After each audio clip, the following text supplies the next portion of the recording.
dentro dessa dificuldade que nós vemos hoje, e como a gente não começou uma série agora em janeiro, uma série de mensagens, fiquei pensando então o que falar sobre fé. Porque, queridos, é nesse momento, ou são em momentos como esses, que a nossa fé precisa ser não apenas apurada, mas testada muitas vezes, confrontada com o nosso discurso de fé. Quando eu olho para a palavra de Deus em Hebreus, capítulo 11, versículo 11:1, e o 2 também, eu posso ler, diz que a fé é a certeza daquilo que esperamos e a prova das coisas que não vemos, pois foi por meio dela que os antigos receberam bom testemunho. Só que os antigos receberam bom testemunho não foi apenas porque tinham o discurso da fé, mas porque eles praticavam a fé. A fé deles era uma fé real. Eles podiam, então, caminhar com isso. Então, queridos, o que eu quero pensar com vocês nessa noite é que essa fé, ela precisa vir acompanhada de algo.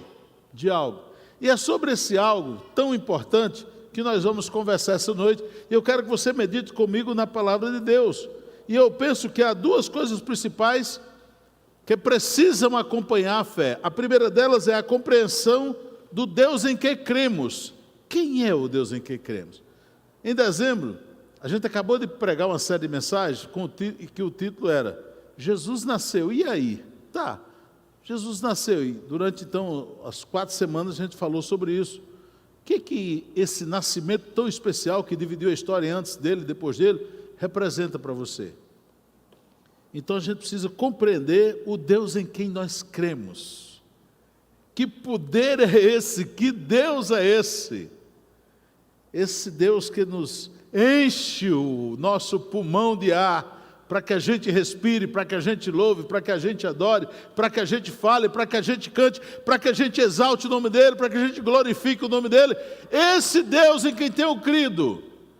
Que fé nesse Deus é essa? E a segunda coisa é sobre as obras acompanham a sua fé, porque a fé precisa ser dinâmica. Não dá para ser uma fé morta, a fé tem que ser viva. A fé tem que ser fé de verdade, porque senão nós precisamos repensar em quem cremos, em quem acreditamos. Então vamos pensar um pouquinho sobre essas coisas que precisam acompanhar a fé. Primeiro, então, como eu disse, sobre o Deus em que cremos.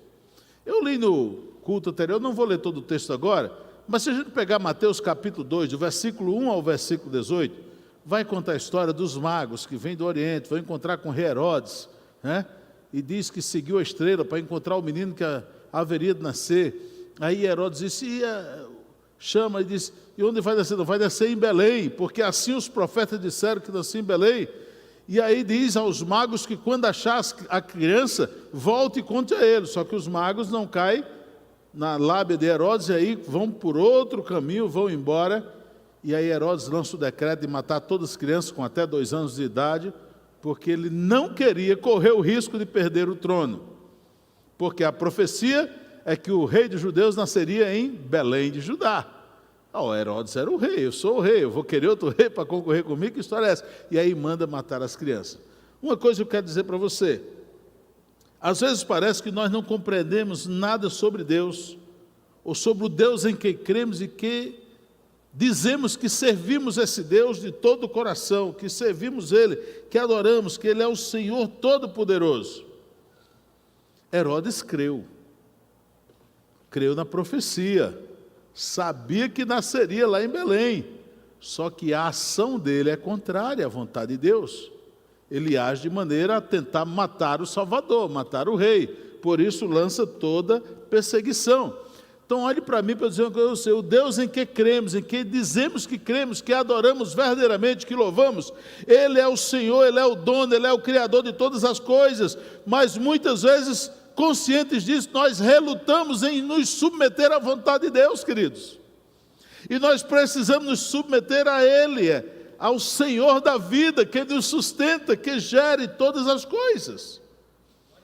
Nós queremos muitas vezes reter sob o nosso controle os nossos sonhos, os nossos bens, as nossas conquistas, os nossos direitos. É um egoísmo disfarçado tremendo, queridos. Dizemos que adoramos, dizemos que temos fé, mas queremos reter: a decisão é minha, a decisão é de Deus. Não, espera aí. Isso não é para mim, isso é para o Joel. É pesado demais para mim. Isso é coisa para o Josimar, não dá para mim. E aí eu quero então separar o que eu devo, o que eu não devo fazer. E durante esse tempo, queridos, algumas coisas têm me feito questionar muito a posição de um homem de Deus e de uma mulher de Deus. Eu tenho 4 filhos. Né? Um convive, mora com a gente aqui em Natal. Esse não tem pego tanto do meu pé.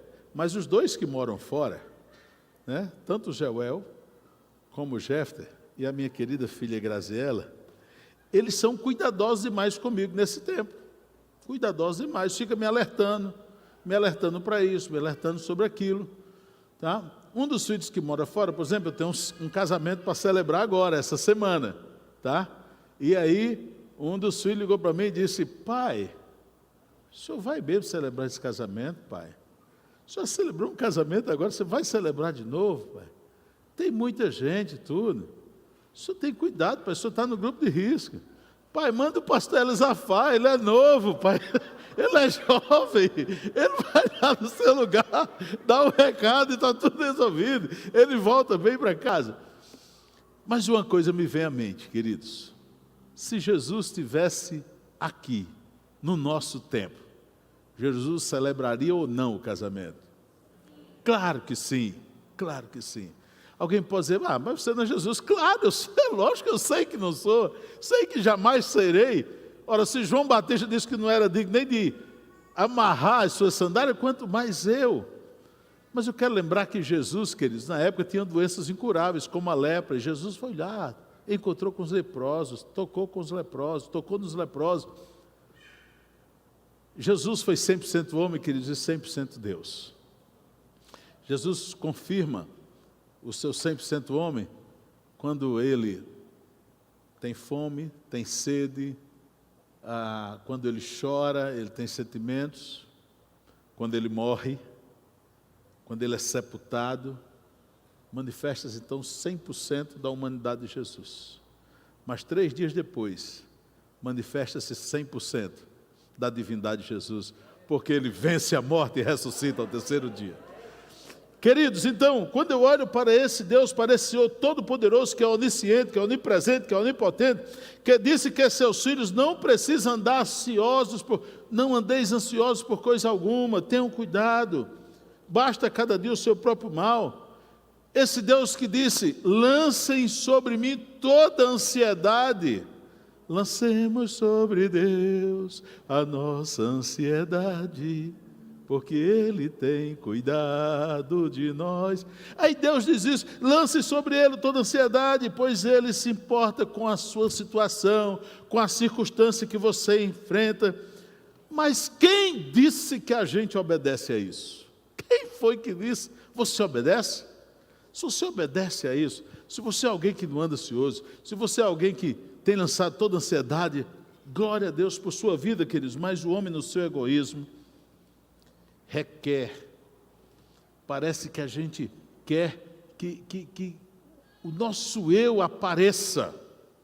Parece que a gente quer que na caminhada da nossa vida as pessoas olhem e digam: puxa, vê o pastor Targino, que cara bom, cara legal. Bom é Deus, bom é Deus. Ele que é cuidadoso, Ele que é zeloso, Ele é o Deus que requer de nós obediência, e nós muitas vezes não obedecemos, pelo menos como deveríamos obedecer. Estou fazendo essa introdução para que a gente possa olhar para a questão de fé e entender o que realmente se fé é para nós, a certeza das coisas que esperamos e a convicção daquilo que ainda não vemos, aquilo que ainda não enxergamos. Então, Ele é o Deus que em Jesus trouxe muitas lições para que a gente pratique, para que nós assimilemos e que pratiquemos. Jesus, além de nos dar vida em abundância, além de nos dar salvação, Ele veio nos ensinar a viver. Ele veio mostrar por onde andar, o caminho a seguir, como agir, como se comportar. Ele é esse Deus que trouxe inúmeras lições para nós, mas às vezes parece que nós nos achamos no direito de escolher algumas dessas lições para mim e outras não. Não, Jesus, isso aqui não dá, Senhor. Isso aqui é duro demais, ó, eu não vou me envolver com isso, tá? Eu quero isso aqui que é mais fácil. E a gente começa a fazer escolhas. A gente começa, sabe o quê? A criar a nossa própria Bíblia. 1000 cairão ao teu lado e 10.000 à tua direita, e não serás atingido. Isso é bom. O Senhor é meu pastor e nada me faltará. Isso é bom. Aí eu vou guardando, tá? E aí João 3,16, eu carrego na minha mente para todo lugar, né? João 8,32, se pois o Filho vos libertar, verdadeiramente sereis livres, conhecereis a verdade. Tudo isso então eu leio, tá? Mas quando a Bíblia diz que, olhe, marido, amem as suas mulheres como Cristo amou a igreja, eu digo, epa, esse negócio é pesado demais para mim. Cristo morreu pela igreja, eu vou lá morrer. Espera aí, gente. A Bíblia é um livro, ou vários livros que formam um grande livro, uma grande biblioteca, com ensinamentos práticos para o nosso dia a dia, para o nosso viver. Só que muitas dessas vivências da vida precisamos fazer pela fé. Fé é a certeza das coisas que se esperam e a convicção daquilo que não se vê. Portanto, quem é o Deus em que você crê, que você diz crer? É o Deus que você pode descansar realmente? É o Deus que você pode dormir e esperar que Ele faz maravilhas enquanto os seus filhos dormem, como diz a palavra de Deus? Ou não? É um Deus que eu preciso estar, como diz o ditado, com um olho no peixe e outro no gato? Não. Deus é único, é verdadeiro, é real, é fiel, está vivo, e por Ele estar vivo, então Ele escuta a nossa oração, e Ele responde de acordo com a sua vontade, que é boa, que é perfeita e que é agradável. Portanto, a fé precisa vir acompanhada da compreensão do Deus em que cremos. Segundo ponto, e aí eu quero trazer agora para a vida prática, para o nosso dia a dia, que é falar sobre as obras. A palavra obras, ela aparece em dois contextos. O primeiro, em Efésios capítulo 2, versículos 8 e 9, quando Paulo diz que pela graça sois salvos por meio da fé, isso não vem de vós, é dom de Deus, não vem das obras, para que ninguém se glorie. Porque essa obra aqui é obra que acompanha os que são salvos. Então, eu sou salvo e eu pratico, então, obras naturalmente. Eu não vou praticar obras para ter a salvação. Só para a gente compreender melhor, então, voltando aqui ao texto de Mateus 2, de 1 a 18, Herodes, por exemplo, ele creu e agiu porque creu, ainda que a sua atitude tenha sido de completa rebelião contra Deus. A fé exercida por Herodes não é a fé que leva ao céu, evidentemente, mas ele agiu por causa da fé. Ele agiu por causa da fé. Os profetas escreveram e ele sabia então que eles cumpriram, ele teve fé. E nós que temos a nossa fé correta, e nós que temos a maneira certa, à luz da palavra de Deus, e muitas vezes não agimos, e muitas vezes não, essa fé fica só no discurso, parece que não sai daí. Mas a fé cristã, queridos, ela nos convida a uma ação. A fé cristã nos chama a uma ação. Não dá para ficar parado, não dá para ficar apenas na prédica, no discurso, não dá. A fé cristã é uma maneira de viver. A fé cristã não é um sistema filosófico, não é uma filosofia, não. A fé cristã é uma maneira de viver. Eu creio e pela fé eu vivo. E pela fé eu vou, e pela fé eu suporto, e pela fé eu sustento. E a Bíblia inteira, queridos, toda a Bíblia nos convida a uma ação.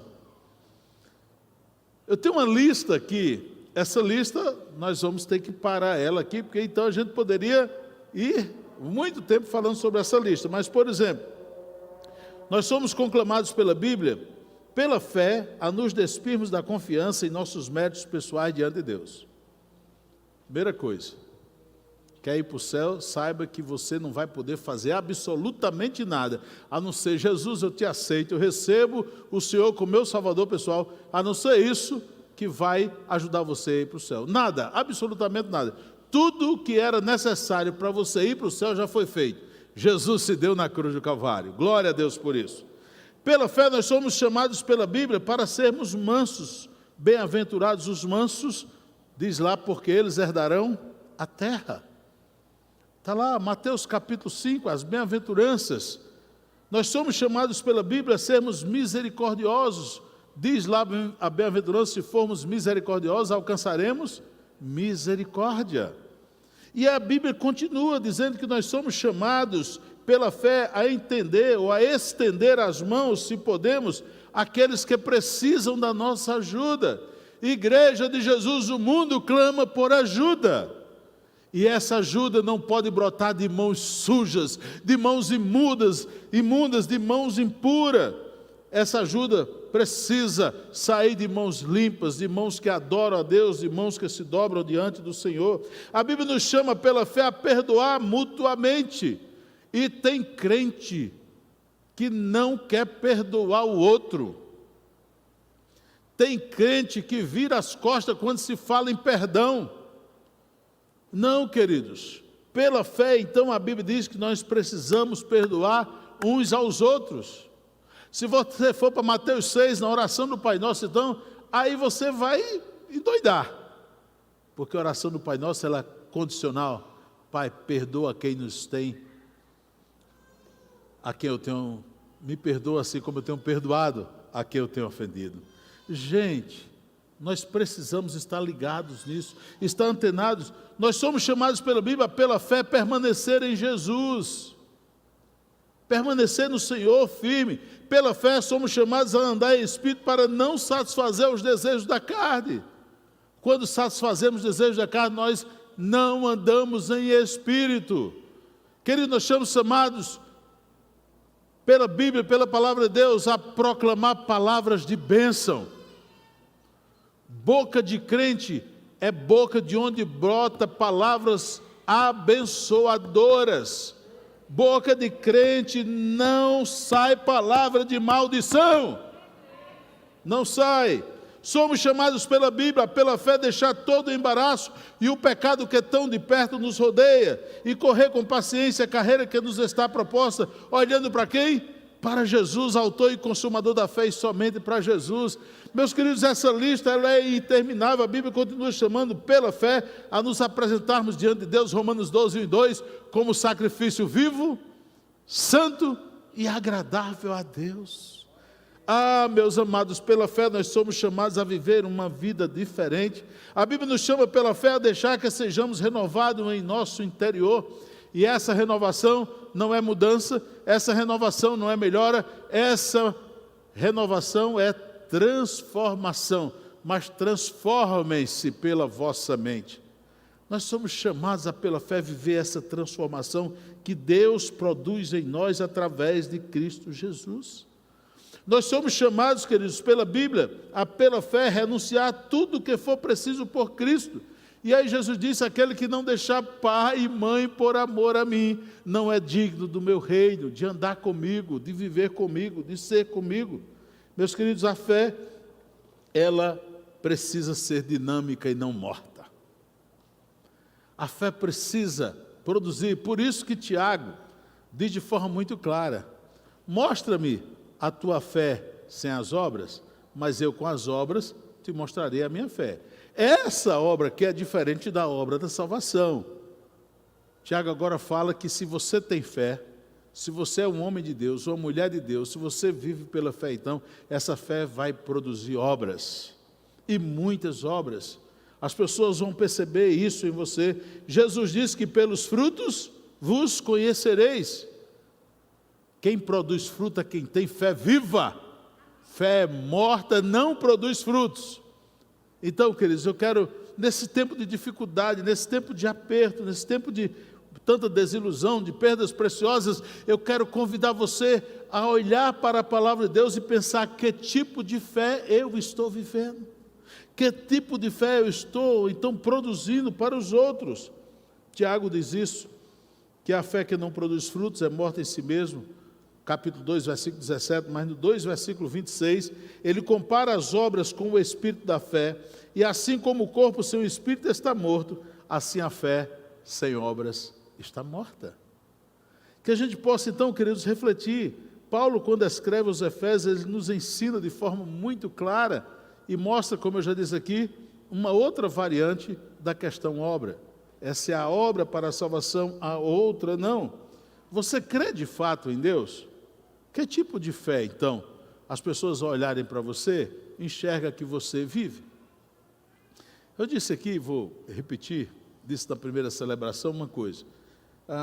Se você trabalha com gente, quer seja numa repartição pública, privada, na empresa, num quartel, mas se você trabalha com gente, e o povo sabe que você é crente, aí eu vou interromper aqui, porque tem lugar que nós temos verdadeiros agentes secretos, tá, gente? E agora, com a Bíblia no celular, aí é que é fácil ser agente secreto, né? Você põe no bolso aqui. Antes não, você tinha que levar a Bíblia, as pessoas, pelo menos pela Bíblia, achavam, opa, aquele ali é. Eu lembrei de uma história que meu amor vivenciou, e eu contei aqui. Nilza, quando se converteu, ela se converteu em fevereiro de 87, eu estava lá, né, testemunhando, foi o primeiro passo. Depois de Jesus, aí eu digo, não, agora vai para mim. E aí a Nilza estava no segundo ano de administração, e ela chega lá na universidade, na UERN, toda feliz, compartilhando que tinha aceitado Jesus. Chega a hora do intervalo, uma colega que estudava com ela 2 anos, puxa ela no cantinho e disse, ei, eu também sou crente. Era tipo assim, mas não diga para ninguém não, é só para nós duas saber aqui. Então tem algumas pessoas que são assim, tá? Tem medo de dizer que crê em Jesus, tem medo de dizer que segue a Jesus, que serve a Jesus. Se você se identifica claramente, você já passou por isso, eu sei, porque eu passei inúmeras vezes, a Nilza passou, outras pessoas aqui já passaram, que quando alguém está no aperto, vai buscar você, vai procurar você, vai pedir que você ore, vai pedir que você interceda por aquela situação. Sabe por quê? Porque de alguma forma ele viu que a fé que existe ali é diferente da fé que ele um dia conheceu. Porque essa fé é uma fé com obras, com ação, é uma fé prática, não é uma fé que cala, não é uma fé que amofina, que fica ali trancada, não, mas é uma fé que age. Nesse tempo de pandemia, nesse tempo de lutas, mais do que nunca, a igreja do Senhor precisa ter uma fé que haja, mas que haja no poder do Espírito Santo, que abra realizando a obra que Ele quer que a gente realize. Por isso, vocês vão lembrar, eu preguei isso aqui no dia 31 de dezembro de 2020, quando estávamos aqui no culto, no último culto do ano. Nos seus planos, nos seus projetos para 2021, você perguntou a Deus, Senhor, é isso que o Senhor quer que eu faça? Você buscou de Deus a orientação? Ou você fez assim, eu vou traçar meus planos, se der errado eu vou pedir a Deus para consertar? Viver pela fé, que é a certeza que se espera, e a convicção dos fatos que não se veem, precisa viver pela fé consultiva ao Deus vivo. Você precisa consultar o Senhor. Tem muita gente consultando oráculo, consultando cartomante, consultando vidente, que não tem evidência porra nenhuma, consultando carta, consultando, me desculpe, o diabo é 4, mas não está consultando o Deus vivo, o Deus todo-poderoso, o Deus que está na palavra, na Bíblia Sagrada, que nos ensina, que nos orienta, que produz transformação de vida. Esse Deus você precisa buscar, esse Deus você precisa consultar, e saiba que a resposta dele para você será sempre boa, perfeita e agradável. Queridos, precisamos então entender, ter a compreensão clara do Deus em quem cremos. Quem é o Deus que você crê? É o Deus que tem o poder de salvar? Glória a Deus. É o Deus que tem o controle do mundo? Glória a Deus. É o Deus que pega um caráter deformado e transforma num caráter santo? Glória a Deus. É o Deus que na hora da falta da provisão do sustento, Ele dá o jeito dele, chega com provisão e com sustento para os santos? Glória a Deus. É o Deus que quando está no leito, está na enfermidade lá, nós oramos e se é da vontade de Deus, Ele restaura? Glória a Deus. Se o Deus que você crê é o Deus que você ora, a pessoa está no leito, a pessoa está doente, mas Deus entende que é o tempo de levá-lo para viver na glória, leva, você olha para cima e diz como Jó, o Senhor deu, o Senhor tomou, bendito seja o nome do Senhor. Ah, queridos, a fé no Deus vivo é uma fé dinâmica, é uma fé que age, não é uma fé morta. Por isso eu quero convidar você para nesse início de ano, em meio a tantas expectativas que se tem por aí, a vacina chega, não chega, quando chega, quem vai vacinar primeiro, e depois que vacinar, e aí a segunda dose vai ser quando? No meio de tudo isso, eu quero convidar você a ter fé no Deus que pode todas as coisas, no Deus que nos fortalece. Esse é o tempo de lermos Filipenses 4,13. Paulo estava num tempo, queridos, não era de pandemia, mas era de prisão. Aliás, naquele tempo pandemia era a coisa mais normal que existia, né? Qualquer doença nova que surgia era uma pandemia e vinha e matava milhares de pessoas. Mas Paulo estava preso. Como diz aqui no Nordeste, peia, estava lá, escrevendo suas cartas para nos abençoar hoje no século 21. Capítulo 4, versículo 13 de Filipenses, posso todas as coisas naquele que me fortalece. Paulo podia suportar as agruras da prisão. Paulo podia suportar os açoites. Ele vai dizer lá em Coríntios 6,17, trago no meu corpo as marcas do Senhor Jesus. Paulo podia suportar o espinho na carne, porque ele olhava para Deus e disse, a tua graça é suficiente para mim. Que a graça desse Deus seja suficiente para mim e para você. Que a graça desse Deus a quem honramos, a quem adoramos, seja realmente o que faz com que a gente olhe para Ele e diz, eu sei em quem tenho crido, e estou certo que é poderoso para guardar o meu tesouro até o dia final. Deus os abençoe, em nome de Jesus, e que você possa viver honrando, glorificando, exaltando o nome dEle, sabendo que a fé é a certeza das coisas que se esperam e a convicção dos fatos que não se veem.